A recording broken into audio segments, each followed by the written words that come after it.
தமிழகத்தில் தென்னிந்திய பகுதிகளின் மேல் ஒரு வளிமண்டல கீழடுக்கு சுழற்சி நிலவி வருகிறது.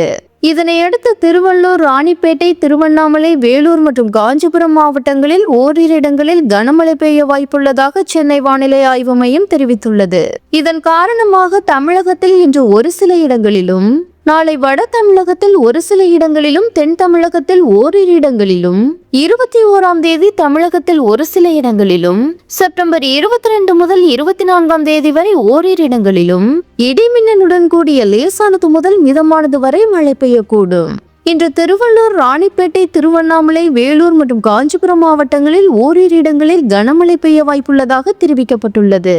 சென்னை மற்றும் புறநகர் பகுதிகளை பொறுத்தவரையில் இன்று வானம் ஓரளவு மேகமூட்டத்துடன் காணப்படும். நகரின் ஒரு சில பகுதிகளில் இடிமின்னலுடன் கூடிய லேசானது முதல் மிதமானது வரை மழை பெய்யக்கூடும். தென் தமிழக கடலோர பகுதிகள், மன்னார் வளைகுடா மற்றும் அதனையொட்டிய குமரி கடல் பகுதிகளில் நாளை முதல் செப்டம்பர் 22ஆம் தேதி வரை சூறாவளி மணிக்கு 55 கிலோமீட்டர் வேகத்தில் வீசக்கூடும் என்பதால் மீனவர்கள் கடலுக்கு மீன்பிடிக்க செல்ல வேண்டாம் என்று எச்சரிக்கை விடுக்கப்பட்டுள்ளது.